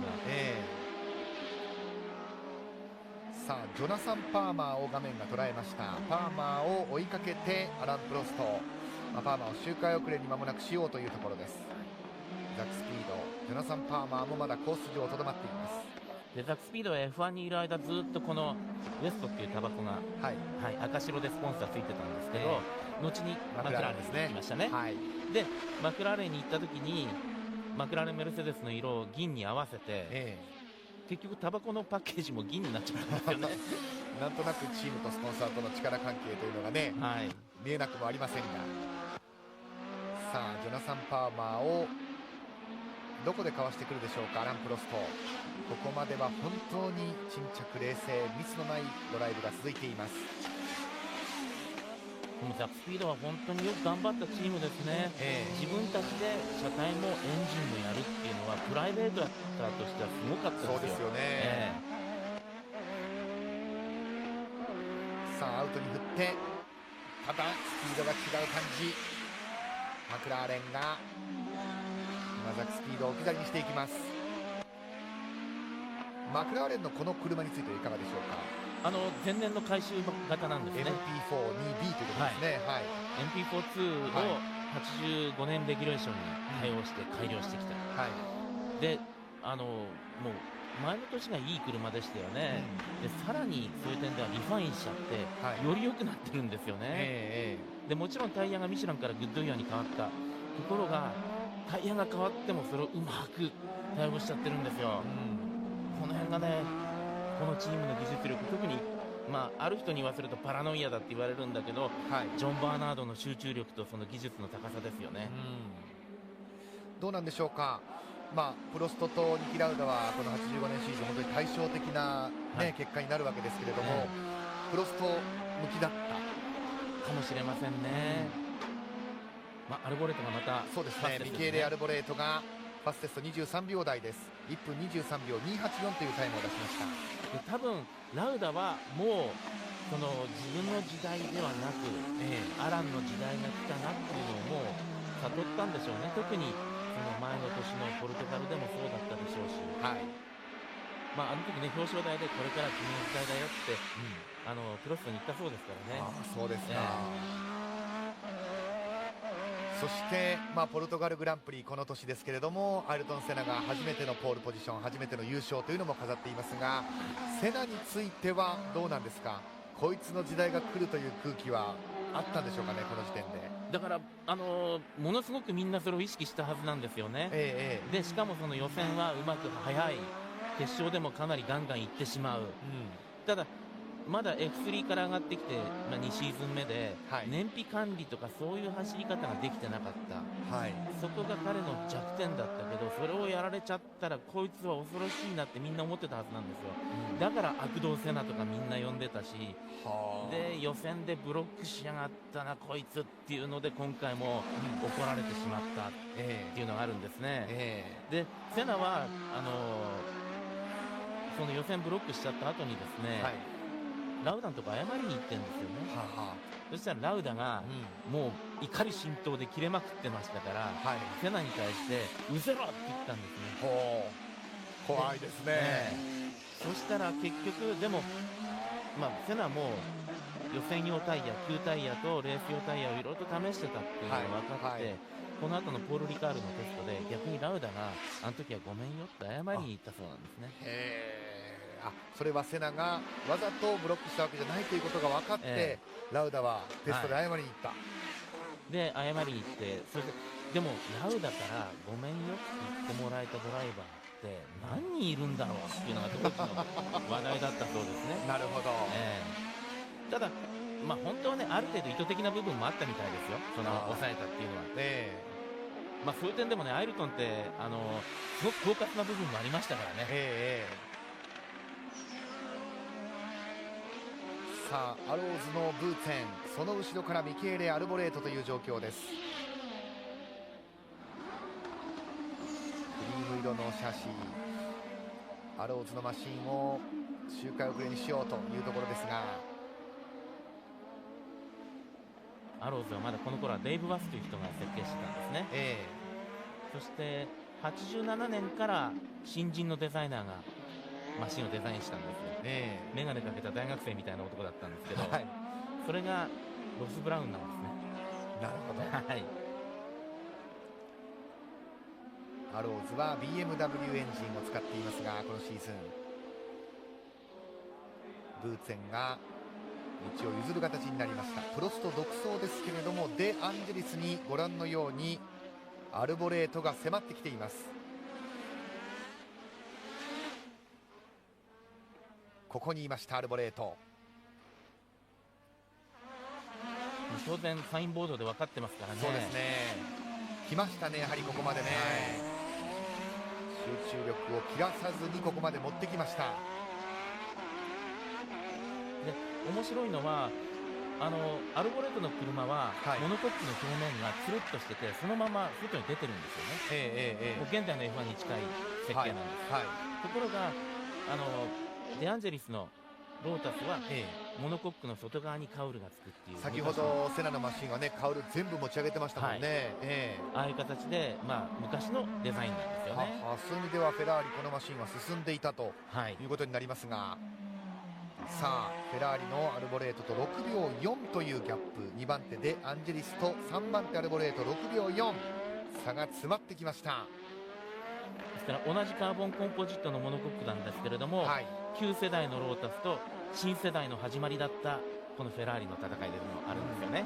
ただそれが性能差がほぼイコールだったというところが面白いですよね。そうですね。でしかもロータスは歴代最高のハンドリングマシンであったっていうのがまたすごいところですね。このマシンはロータス、今黒いマシン映ってますけども、セナも絶賛だったそうですね。もう人生で最高のマシンだと言ってましたから、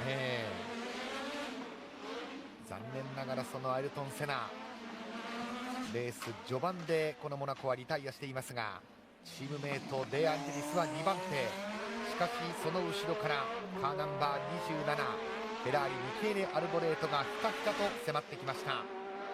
ですからフェラーリもね、今まではエンジンパワーありきでどちらかというと荒っぽい車だったのが、この車はものすごく繊細に動きが取れる、すごく英国車的な動きなんですよね。なるほど、はい。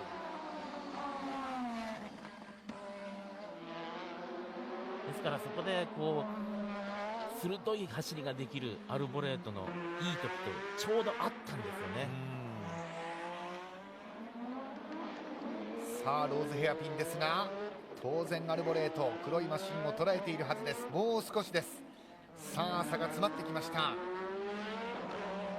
海岸通りへと出ていきます。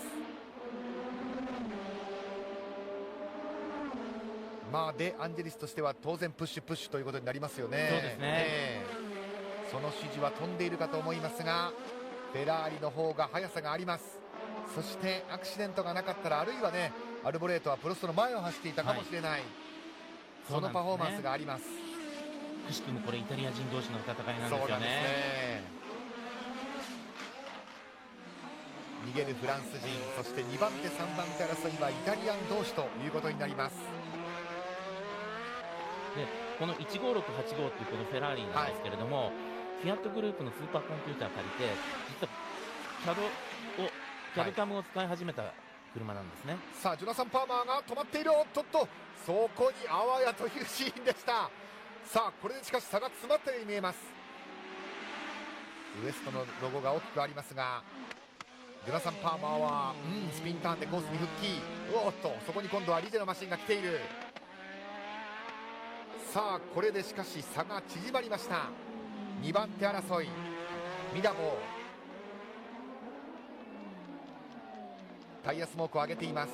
ローズヘアピン、ロータスデアンジェリス、その後ろからフェラーリミケーレ・アルボレート、完全に小田さんこれは捉えました。もう完全にもうターゲットロックオンですね。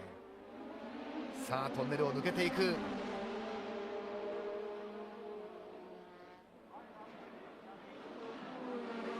全開で通り抜けるシケイン、果たしてアルボレートどこで仕掛けてくるでしょうか。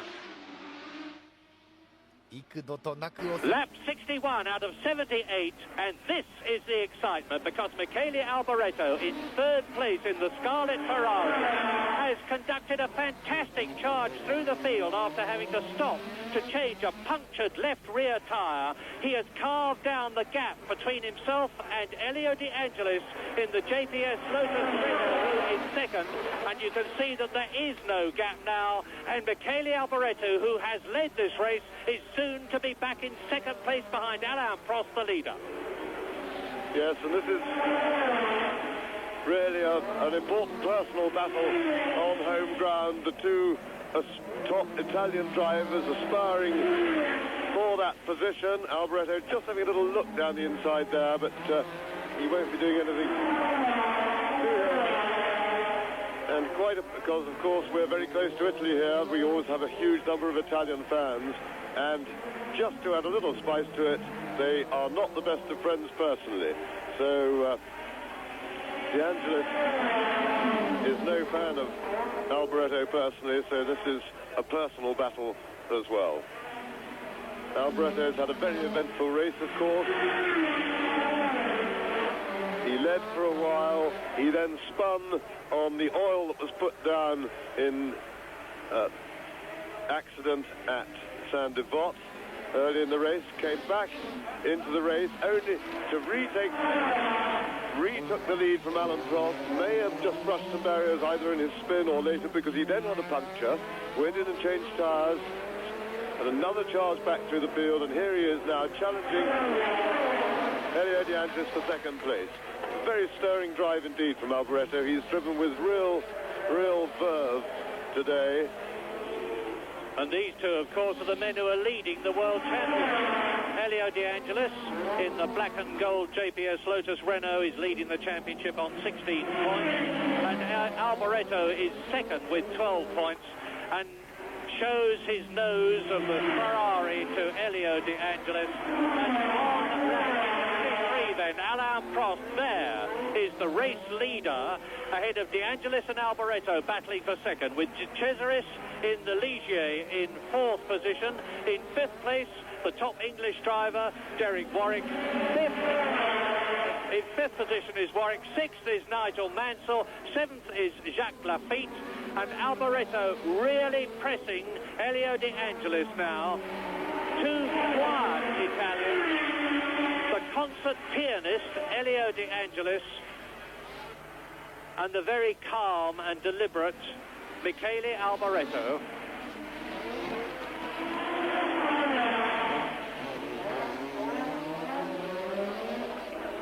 Going through now to complete their 63rd lap.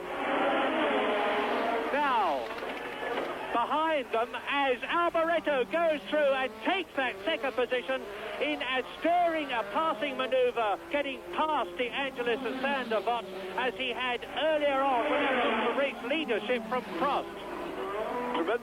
Tremendous stuff, because De Angelis is not taking that lying down one little bit, and he was even having a little look inside going into the casino square. Now here we see it again, and again Alboreto, I think he solves Elio De Angelis a bit of a dummy and jumps him down the inside, and that was very good driving. Really, Alboreto has put on the most entertaining and stirring display today. His passing of Alain Prost earlier, when he did it at Saint-Devote again, but round the outside that time, was really exciting stuff. So Michele Alboreto is now, as you see on your caption, 26.5 seconds behind race leader Alain Prost, who in fact has been taking it pretty easy out front. He's been pacing himself to De Angelis. He may now have to change pace a little bit. With only some 14 laps to go, he's got plenty of space with which to manoeuvre, so I don't think Prost will be getting very excited or worried out front there. The gap is 26 seconds between the man you're looking at, Alain Prost, the leader, and Michele Alboreto, who is in second place, and they're on lap 65 out of 8. Third now is De Angelis, fourth is De Cesaris, fifth is Warwick, sixth is Mansell, seventh is Jacques Lafitte, eighth is Keke Rosberg, ninth is Thierry Boutsen, 10th is Jonathan Palmer, 11th of the last man running is Martin Brundle, and only five are on the same lap. Prost, De Angelis, Alboreto, De Cesaris and Derek Warwick. Alain Prost, as ever, has driven a smooth, effortless copybook race, pressurizing the men in front of him when he had to, withstanding pressure himself when he had to, and then that epic moment when he took the lead of the race, which he has held ever since. And as you can see, there's just about 13 laps to go now. Keke Rosberg is slowing down with Jacques Lafitte in front of him and Thierry Boutsen behind him. Rosberg in 8th position has been into the pits, but Nigel Mansell, his teammate, in 6th place. Looks as though he's going to finish in the points for the third race in succession. I tell you that everybody in this position, which by the way is out in the open here at Monaco with no cover over us at all, is looking apprehensively at the skies. If Alboreto and Prost maintain their positions, they'll be equal leaders in the championship on 18 points. That's interesting. Yes, the cloud still looks high. I don't think it's going to rain, but it isn't half cold here. I'm rather stupidly sitting here in my Riviera shorts. Comes the sunny Riviera. I'm absolutely freezing.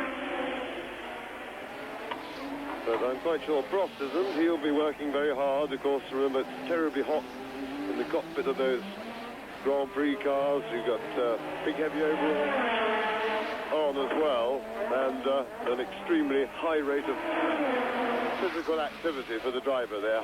Very hard work, remember, to drive these cars, and Prost and all the drivers will now be very, very tired indeed. It's really almost like a battle to hang on physically at this stage of the race. You get very high G loadings, you're being thrown around, it's bumpy. Look at the way the car goes light there over the hump out of the Casino Square, and they're doing something like 26 or 28 gear changes a lap around here. So whilst we say that to drive well you've got to drive smoothly, you're pretty busy physically in the cockpit of these cars. Yes, and you should never do mental arithmetic while you're talking to people, because of course Prost and Alboreto would be in second position, equal, because De Angelis would still be leading the World Championship if he finishes where he is. That remains to be seen. We're on lap 67 now, 78-lap race. There's the race leader. Still Alboreto second, De Angelis third, De Cesaris fourth. 26 seconds between the leader and the second place man. 5 seconds between Alboreto and De Angelis in third position. Then De Cesaris, the leading Pirelli tired car, in fourth place. That's the Ligier with the Renault engine. Then another Renault engined car.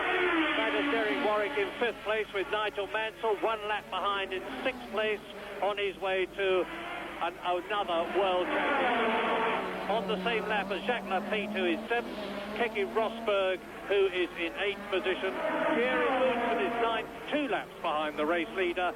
10th is Palmer, 11th is Brundle, only 11 men still driving.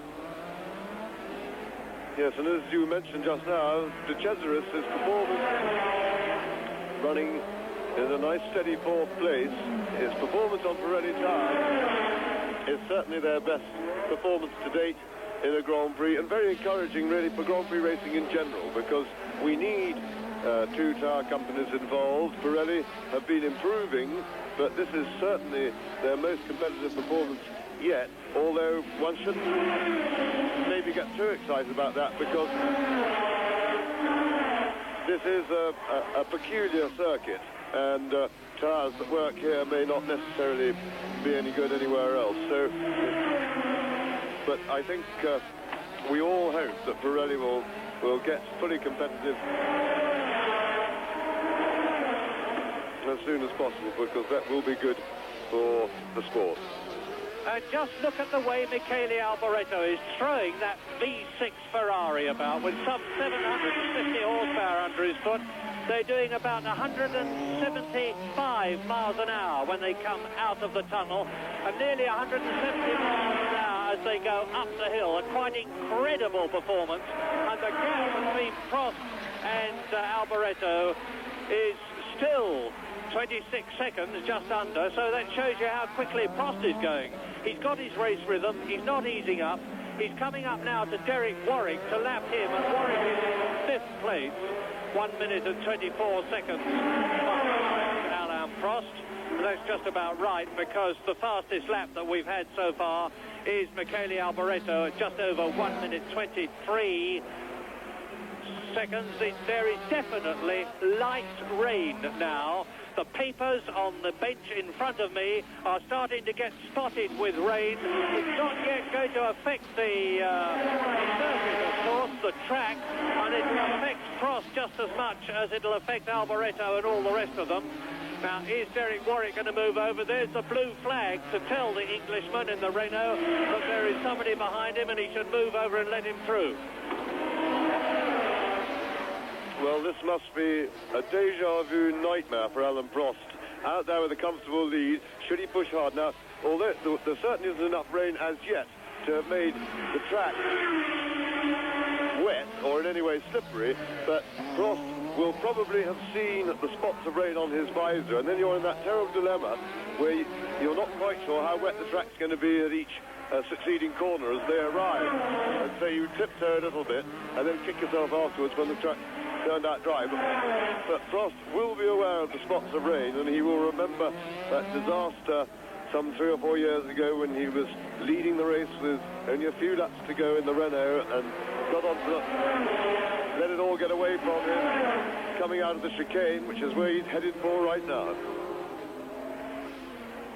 Yes, and Alain Prost, who had a magnificent victory just beating Ayrton Senna last year in the torrential rain conditions, is now on his 70th lap in this 78-lap race, with Michele Alboreto in second position, with Elio De Angelis in that third place, ahead of fourth man Andrea De Cesaris in fifth position, Derek Warwick in sixth position, Nigel Mansell. Derek Warwick has been lapped by the race leader, so only the first 4 are on the same lap. Jonathan Palmer, having spun at Saint-Devote, holding up Michele Alboreto, who is then in the lead with Alain Prost just behind him.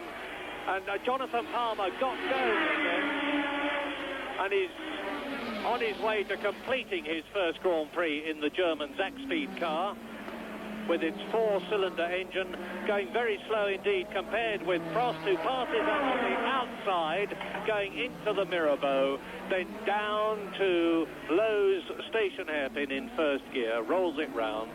Just a burst of acceleration up into second gear for the Portier, through into the tunnel. Michele Alboreto goes through, still in second position of Prost, with Elio De Angelis in third position. There was definitely, we've noticed a puff of smoke from Alain Prost's exhaust as he's changed down for Saint-Devote. That doesn't mean to say that there's necessarily anything wrong seriously with the car, but it is not meant to do that. So keep an eye open on the rear. There you saw it again as he goes into the swimming pool. Now the gap at 26 seconds between race leader Alain Prost, who's coming through to complete his 71st lap, and Michele Alboreto. There he is in second position. Prost completes the lap. 26 seconds was the gap. Here is Alboreto. There goes Prost up the climb to the Hotel de Paris. Now it is definitely starting to rain lightly, nothing like the heavy pouring rain that we had last year.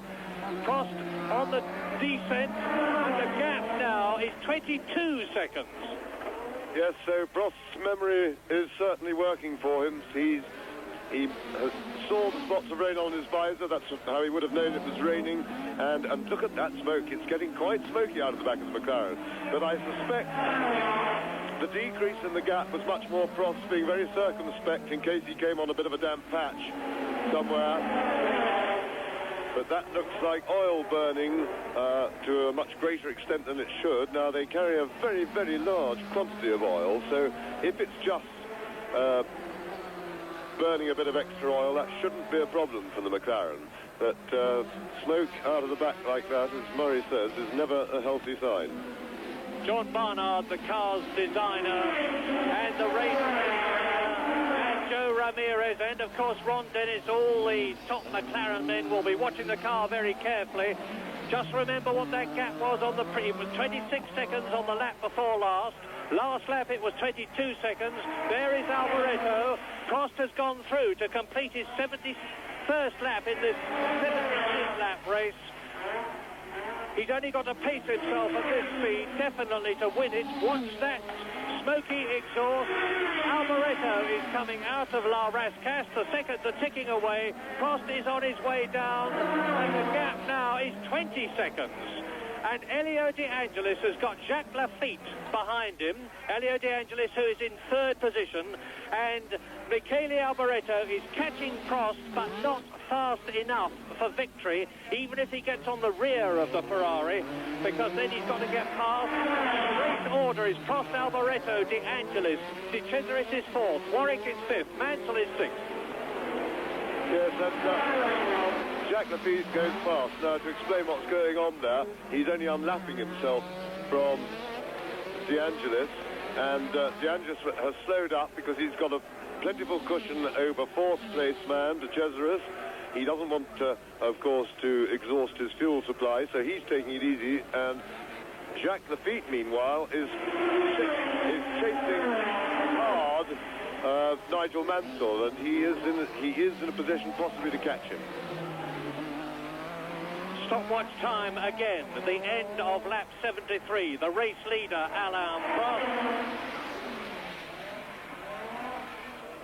And there's something definitely coming out of the back of Prost's car then. Now you see the puff of smoke, but there, when it's up, that was a gear change, the first puff, but the second one, it's actually smoking under power, which is even more of a worry. And it appears to be coming out of the breather over the gearbox. So, it's blowing a bit, but he hasn't got too far to go. Lap 74 he's on, and Michele Alboreto is really flying. He's significantly closing the gap between himself and Smoky Alain Prost's McLaren. Into the tunnel on lap 74 goes McLaren. Michele Alboreto has got two tail-enders in front of him that he's got to get past. I think they will make it easy for him because they'll see in his mirrors that he's closing. And you might have seen the oil flags, the red and yellow stripe flags out in the tunnel to denote that there's oil or something else slippery on the track, and I suspect that that might be Prost's own oil that he was being warned about then as he went through, because it seems to be weeping a bit. Now here he is completing his 54th lap. Yes, and he had a bit of a slide then through Rascasse. He caught it well, but that may just be oil coming out of the car into his rear tyres. Yes, you saw it then.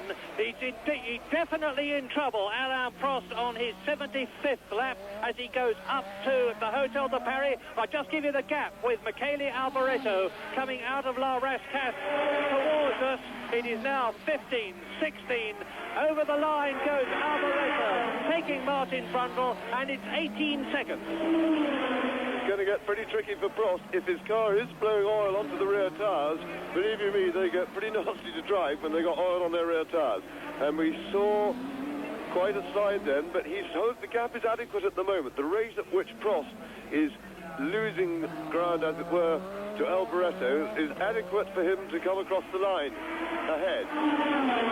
Yes, lap 75, Prost leading, Alboreto gaining second. De Angelis still in third and will lead the World Championship at the end of this race if he finishes there.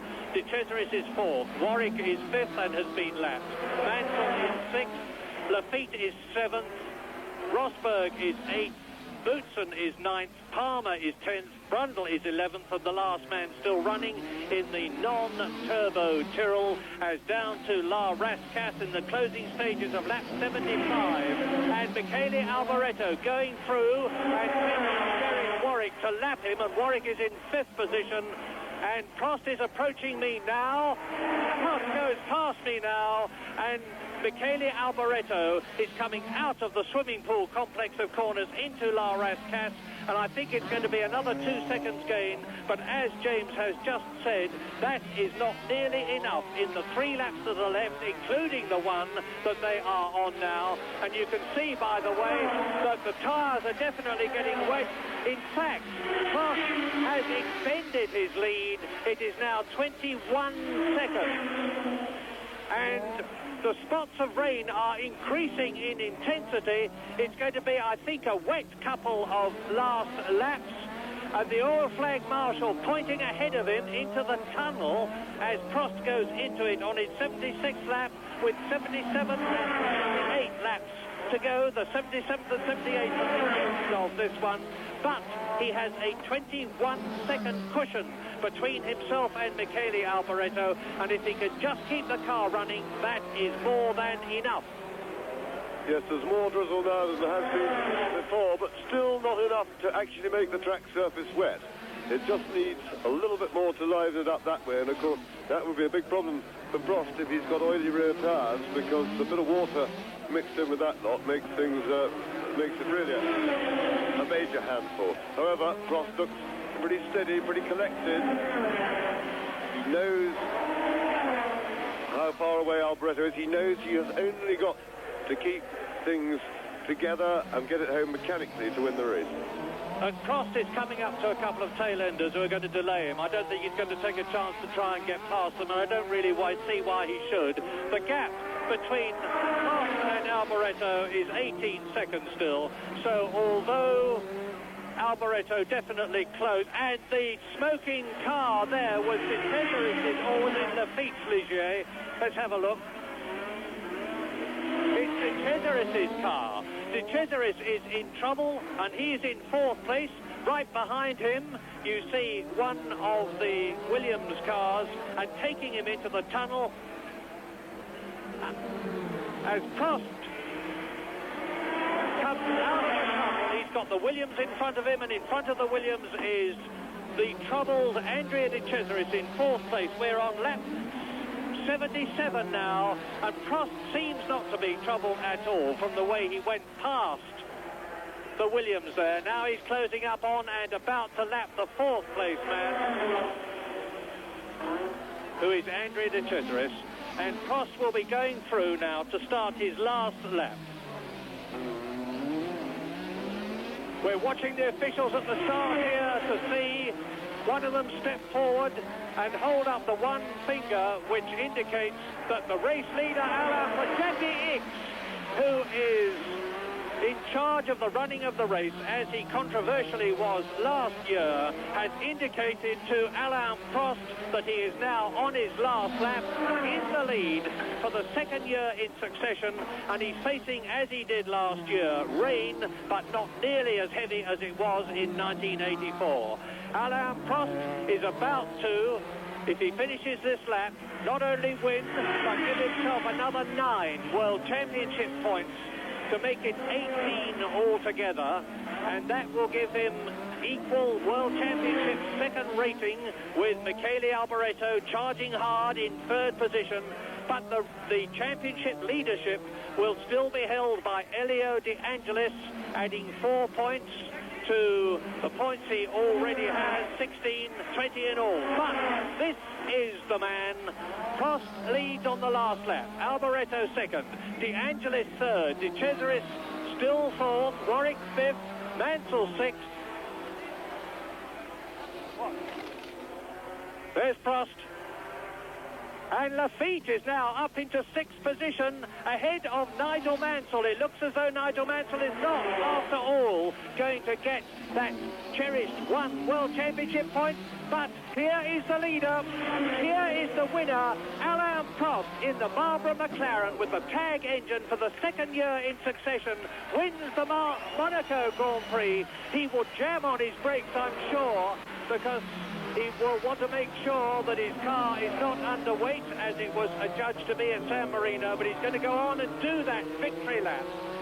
So, subject to official confirmation, Alain Prost wins the Monaco Grand Prix from Michele Alboreto 2nd, Elio De Angelis 3rd, Andrea De Cesaris 4th, Derek Warwick in 5th position, and Jacques Lafitte in 6th place.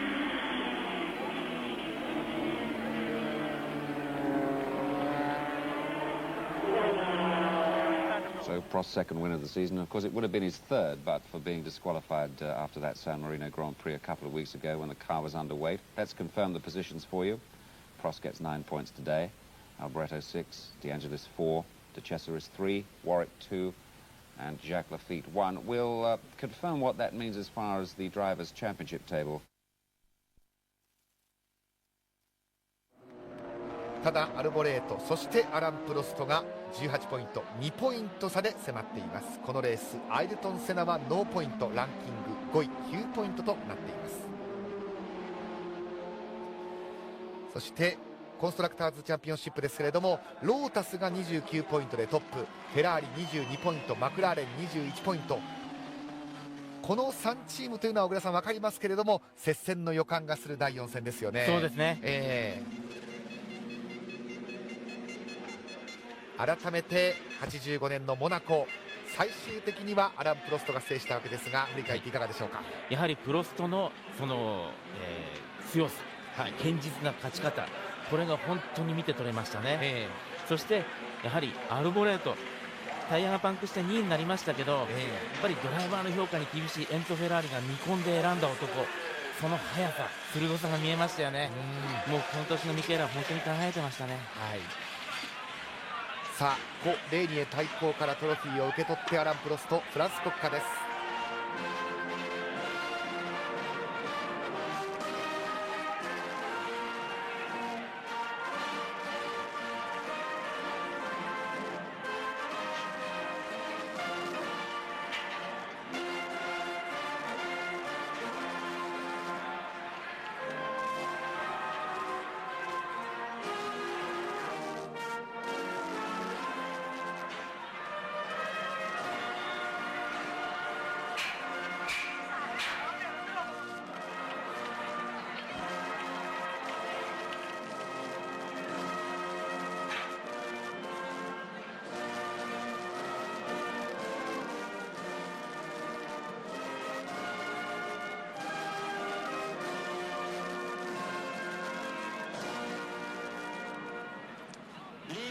さあ、今ここでアルボレートとプロストが握手を交わしました。アルボレート遅れてきたんですね。そうですね。